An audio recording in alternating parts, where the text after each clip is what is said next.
right, now let's switch a bit from, some of those very techy things and talk about the one that we need every day, pepper. We're talking about pepper this afternoon. And the good news is, compared to about this time last year, there's a 50% drop in the price of pepper. While it used to be about 90,000 this time last year, we have it about 45,000. That's the good news that Rosemary Ahira has brought to us from Financial Derivatives Company this afternoon. Hi, Rosemary. Good afternoon. Welcome to the program. Thank you for this good news. We hope that this drop in the price will be sustained. Good afternoon, Ini. Thank you for having me on the show. Yeah, so what's the trend that we can expect this year? Do we see a sustained decrease in the price of pepper? Well, after a couple of months, we've seen that the 2024 to 2025 harvest season have really brought in a lot of staples into the market, things like rice, maize, guinea corn, and the likes. And pepper is actually one of it. So the wet season really contributed to bountiful harvest during the last harvest period. And we are seeing the same signs going into this year in terms of weather conditions, in terms of access to finance, in terms of improved seedlings and research as well.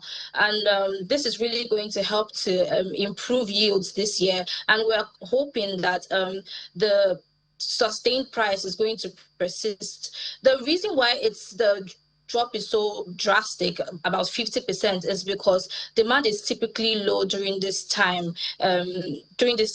Because we're just wrapped up the festive period where demand is typically high. So there's a lot of consumer resistance. So people are not buying as much pepper. So you're going to see those pepper being moved to going to be processed to dry pepper so they can be stored for longer. And more inflow are going to come into the market, basically, both from December and going forward with the stockpiles that they have. So we should see a sustained decrease in the price of pepper in the months following. And harvest period is typically between May and July, and planting season is December. So we have peppers planted already that are going to come into the market between May and April and July. Exporting this pepper, especially when it's at the height of its season. Please come again.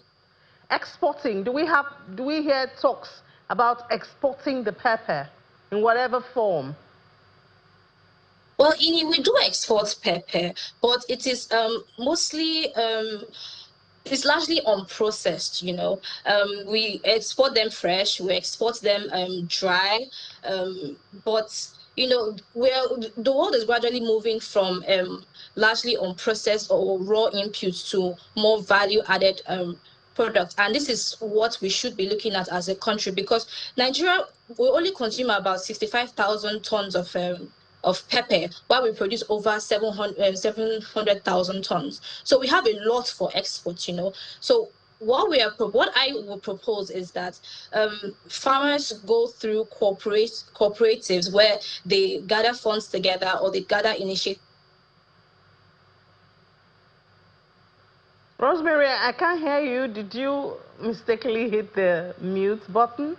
Can you hear me? No, not at all. I can hear you. Okay, can you hear I lost me? you for a bit. I saw your lips moving, but I couldn't hear you. All right, so please do conclude your thoughts. Okay. Can you hear me now? Yes, I can.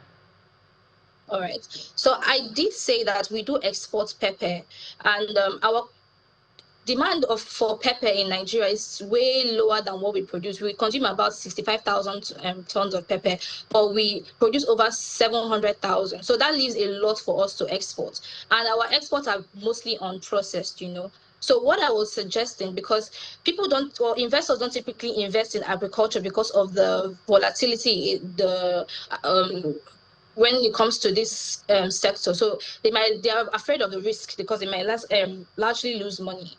So farmers can form cooperatives where they gather funds and resources together and have contracts with exporters who give them the variety they want, the pesticide control protocols to follow, and the likes. Or they can do this thing that is actually currently happening, but it's largely informal, where people give loans to farmers, and instead of the farmers paying them back with money, they pay them back with goods. If that can be formalized, we should see formalized, especially with exporters, we should see an improvement in our export volumes. All right, Rosemary, thank you for those suggestions coming from financial derivatives company analyst Rosemary Ahira. Thank you for having me.